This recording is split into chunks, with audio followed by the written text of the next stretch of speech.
Alison, so lovely to have a chat to you in the Studio Theatre, where your play, Amy's Tattoo, will premiere in September. Very exciting. Yep. So Amy's Tattoo, the title has 2 words, Amy's Tattoo. Can we take those words one at a time? First of all, who's Amy? Yeah, so Amy is, she's a 40-year-old woman who's a tattoo artist that runs a tattoo studio with her partner Angus, and is currently raising 2 young children with him. She's a very sought-after tattoo artist, and she's very good at her job. So at the very beginning of the play, that is her world, and then into her world walks John, who is a teenage champion swimmer, who we find out very early in the piece that he was conceived using one of Amy's donor eggs. We find out that when Amy was about 21, she donated eggs so people could help. So she could help people start a family. That's the start of the world at the beginning of the play. So rich stuff, and we will come back to Amy and John in just a minute. But sure. Let's take the second word of that title of your play, tattoo. What have you learned about tattoos in the process of writing this play, and what is a tattoo, do you think? Why do we have them? I think that's really interesting. I think I've been fascinated by tattoos for a long time. And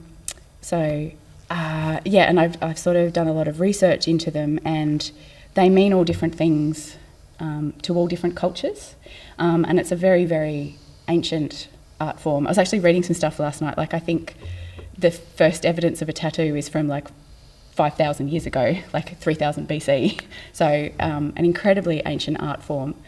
But also in the present day, they are very, it's a very accepted art form now, whereas say 50 years ago in, I guess, Western culture, it was kind of sailors and perhaps people who'd been in prison had tattoos, but now they are, much more common and accepted.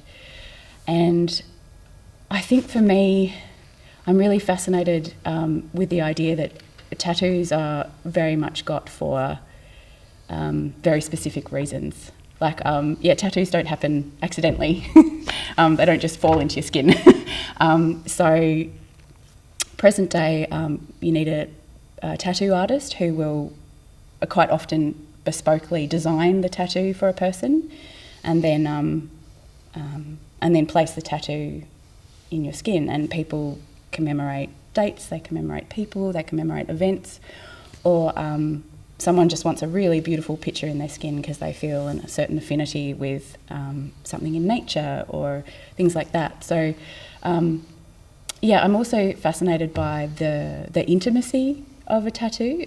The tattoo artist, is changing a person permanently with the ink going into their skin. So it's that, I think I find a fascination with people making these decisions to go, I'm going to change my body permanently, this is something I want on my skin permanently, and then trusting a person who is the tattoo artist to do it for them.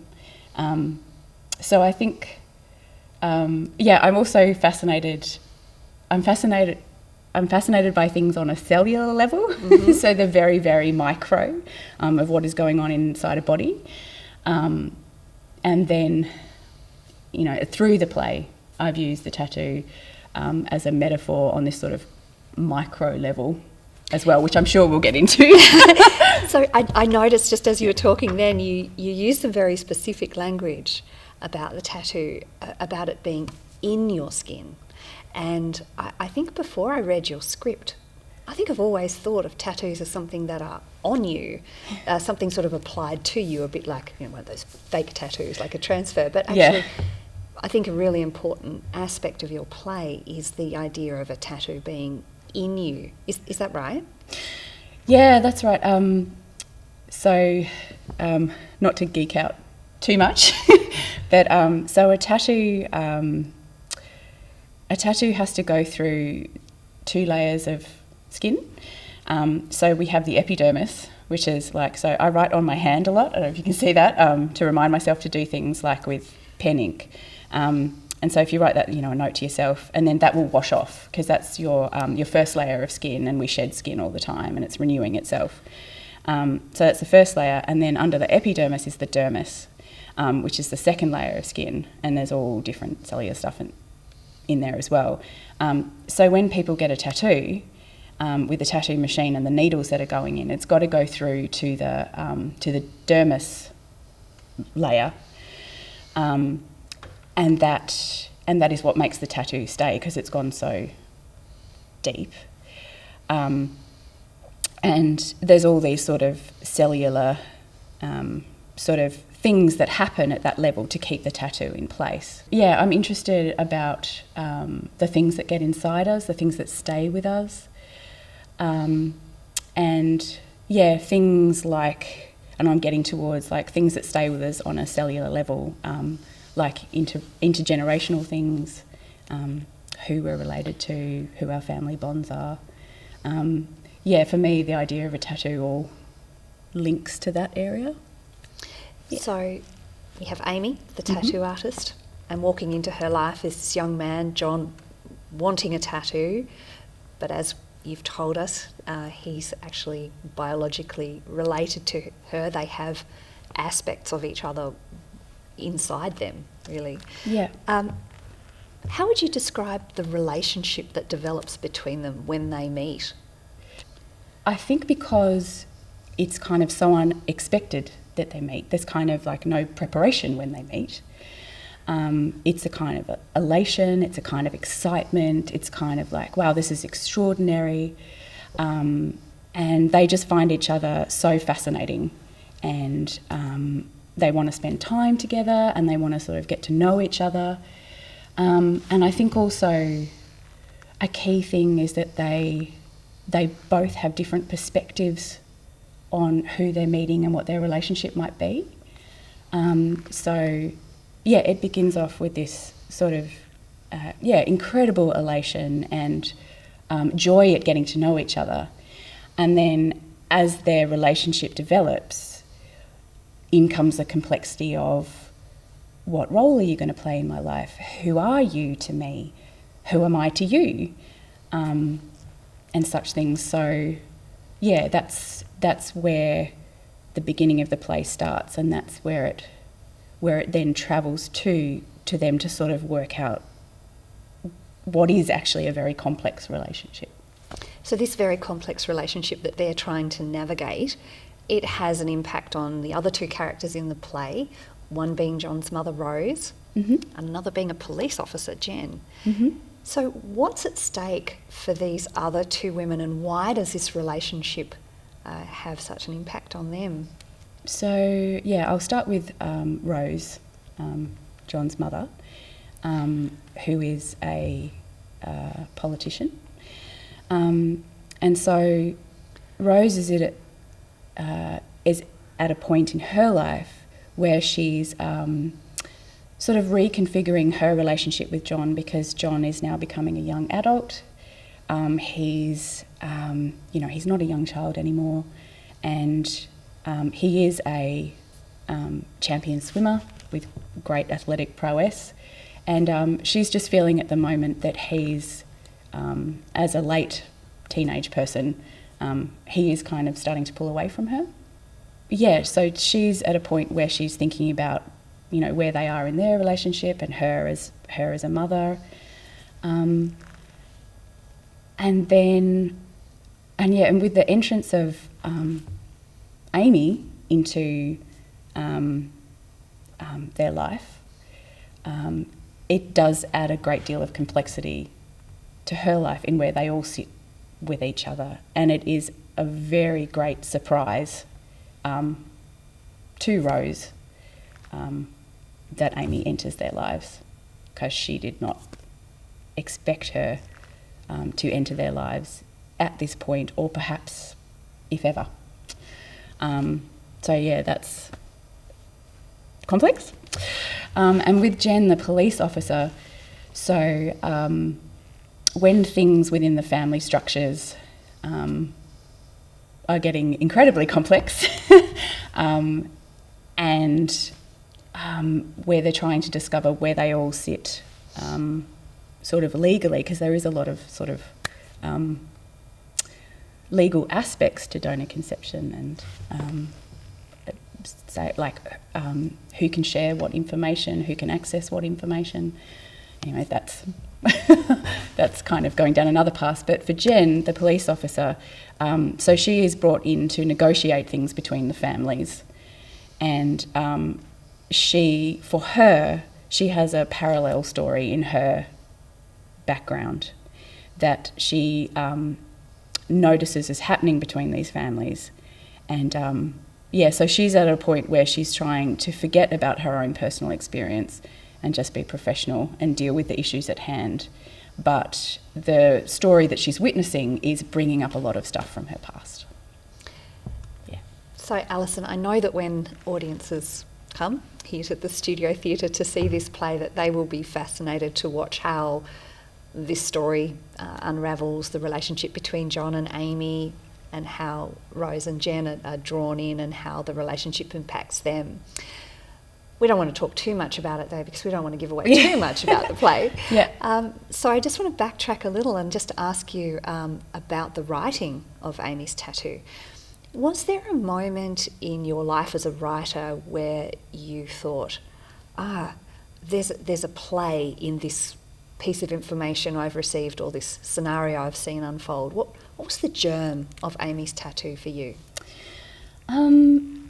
It came from a few different places, but I distinctly remember what kept popping up on TV and online was adverts for...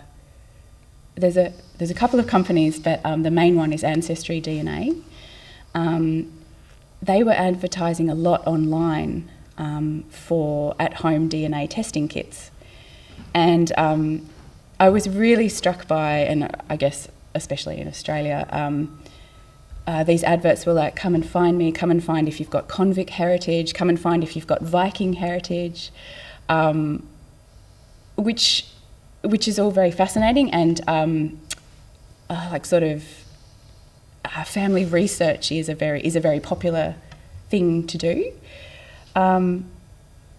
But at the same time, it struck me that so while people are going, do an at-home DNA testing kit, find your ancestors, find your story, I was also reading lots of articles about donor-conceived people who currently have no legal right to access to their records, to find out who their potential close genetic relative is.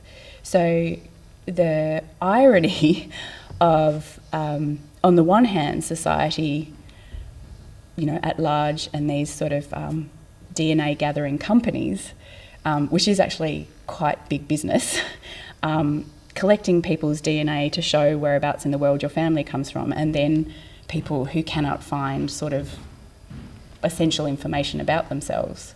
So Alison, Amy's tattoo will premiere here in the Studio Theatre in September and then travel on to Launceston. Mm-hmm. I've heard a little bit about the casting for the Blue Cow Theatre production of the play. What do you think those 4 actors are going to bring to the roles that you've created on the page? Yeah, I'm really excited about this cast. I'm really thrilled to have this such an amazing cast coming along for this play. So we've got Lisa Gormley, who's playing Amy, who is a really strong, bold presence, and I think she'll bring a real intensity to the role. And then we have Jane Longhurst, who will be playing Rose, John's mother, and Jane Longhurst is just incredible, and she can travel such a range of emotions and really bring an audience in with almost a whisper. She's wonderful. And then we have Matt Newell, who is playing John, which is quite a sort of full, tricky role. But yeah, Matt has such a fresh, joyous presence, and a very fantastically youthful presence. So he'll be wonderful as John. And then as Jen, the police officer, we have Gabrielle Adkins, which again is a fantastically super strong, bold presence on stage. And also she has fabulous comedic timing. So I think she'll bring another dimension to the production. But yeah, I'm really looking forward to what the ensemble brings to the piece. So I remember hearing recently a playwright speak about the business of writing plays, and she likened playwrights to architects in that they were the kinds of artists whose job it was actually to create blueprints or instructions for other artists to bring those things to life.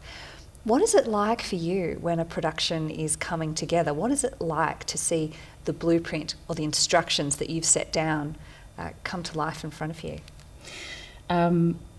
It is so exciting getting to this point, because as writers we spend so much time by ourselves, working away on the script, and we have these sort of visions of our head of characters and places. But yeah, theatre is absolutely a collaborative art form. And I absolutely love getting to collaborate with other artists. And theatre's incredibly communal, from the audience to a piece of work forming itself with the other collaborators. So one thing I was thinking about the other day, a couple of examples, is there's a Sarah Kane play, British playwright, where she writes sunflowers rain down from the sky. There's another Andrew Bovell, Australian writer, play where a fish falls from the sky. So it's kind of, as writers, you write these images, and then it's the director and the actors and the designers that then go on to create these images. And it's and that's what I really love, is using other people's expertise, from the sound designer, composer, lighting designer, cast, crew, set designer, people who make the set, and then the director with the overall vision for the piece. Everybody's expertise brings something of themselves to the world and the piece. So it's a total thrill to collaborate, and have to feel very much a part of a team, to produce the world that you've been building in your head for a couple of years. So Alison, I know that when audiences come here to the Studio Theatre in September to see the premiere of Amy's Tattoo, I know they're going to be fascinated to see how that relationship between Amy and John plays out and what it ends up meaning for Rose and for Jen. Mm-hmm. But I just want to take a step backwards and just ask you about the writing of the play. Was there a moment in your life when you encountered something out there in the world, or you saw a scenario unfold and you thought, there's a play in that? Mm-hmm. The play came from a couple of different places. One of those places was, there was a time when I just remember on television and online, there was a lot of advertising from a company called Ancestry DNA, and what they provide to people is at-home DNA testing kits. And they had a lot of very, very earnest advertising, and I know this was Australia-focused when I researched it. They had someone dressed up as a convict, looking straight into the camera and going, "Come find me, come find your story." And these adverts were about, come and find out if you've got convict heritage or if you've got Viking heritage. And at the same time as sort of watching these quite strange and interesting adverts, I was also reading a lot of articles about people who are donor conceived, having no legal right to access their records of who their donors are. So having no access to, a very important aspect of themselves, to find their very close genetic relatives. So I kind of, it just struck me so much, the irony of, a society that's celebrating, come find your ancestors and come find, your historical story. Well, yeah, there's people who can't find people who are very close to them and to put their identities together. So, yeah, that started me on the journey of the research into this play. Yeah. So you had the germ of the play. Yep. And then I understand that you entered a thing called the Cowshed. What is the Cowshed and what did you do there? The Cowshed. The Cowshed is a brilliant place. It's run by Blue Cow Theatre, and it's been running for quite a few years now. It's Blue Cow Theatre's Playwrights and Plays development program, and it's run by the dramaturg Peter Matheson, who is an incredible dramaturg, script development person.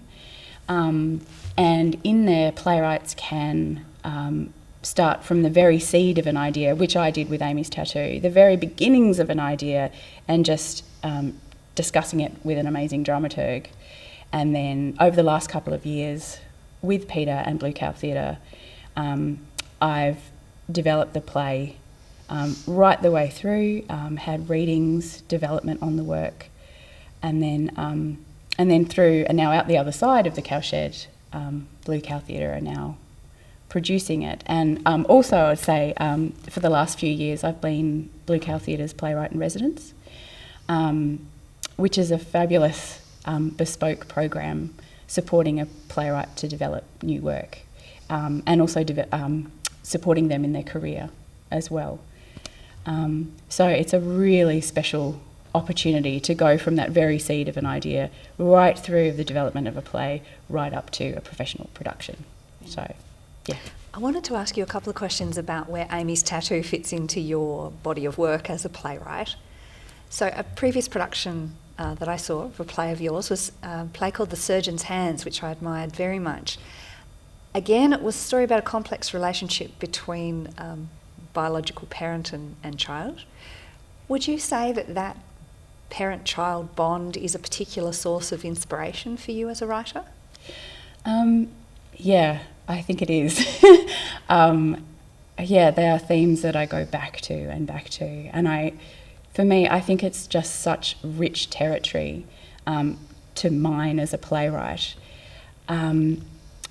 I'm really interested in intergenerational stories and how previous generations affect current generations and future generations. And also, I was thinking about this, one thing I'm really fascinated by is how people as children are a sort of I don't want to sound too dramatic, but as people as children are very vulnerable to the stories that adults tell them. And so, young people trust the stories that they are told about their origins. For example, in The Surgeon's Hands, one of the main characters was born through surrogacy. So she had a surrogate mother. But when she became an adult, she only found out as an adult. So it was this quite integral piece of her identity and her origin story that had been missing. So I'm very fascinated by stories if people have an integral part of their story missing and what impacts they have as the person becomes an adult. So I think because there are so many permutations of family and what family means today, I think, again, it is such incredible rich territory that I keep on bringing, that I keep getting brought back to. And also, I also thought, Hamlet is a parent-child story. Is like a complex, shadowy parent-child story kind of thing, if you think about him and his parents. So, yeah, it's a ancient place for stories to be explored. Now, I think it's fair to say you don't shy away from the big issues in your plays, and in Amy's Tattoo, as was the case in Surgeon's Hands, there's some pretty confrontational material. But how do you balance, as a playwright, the fact that you want to get to the bottom of those gritty issues, while at the same time you want to provide your audience with an entertaining night at the theatre? Yeah, absolutely. I think for me, it's not shying away from complex subject matter, and sometimes sort of darker subject matter, but I think just that everyday humans are faced with complex situations all the time. And I think that's what I love about theatre, is that you can take something very complex and very hard to look at that society or people may not want to look at, but in a space that's communal, and that there is time to unpack the something that may be complex to look at, and spend time with people, and to sort of unpack these complexities, but at the same time show that these characters are everyday people also. So what I really like to look at is the epic in the everyday. One person may be experiencing huge emotional upheaval, but from the outside, it's just a person sitting in a chair that's had a phone call. What I really love about theatre is unpacking those epics in the everyday and those huge family situations that can have a real micro level from the individuals and then a macro level on a societal level. Talking style for a minute. Yep. I think it's probably fair to say that you're not a classic 3-act, well-made play kind of playwright. How would you describe what it is that you do? I think my work blends a couple of styles. My work isn't straight realism, so it's kind of it's not a kind of what's known as kitchen sink drama, that it's all set in a kitchen or a lounge room and people are coming in and out of the house, and it's sort of a slice of every day. The kind of work that I do is a blend of, there are sections of realism that ground people in the everyday and people's everyday lives, and then there are really heightened sections and kind of surreal sections that almost go into a kind of, almost like a dream landscape, or something quite surreal happening. And why I really like to do that is for me, it's like when words are no longer sufficient to explain emotions or depict what someone is going through. Theatre is incredible for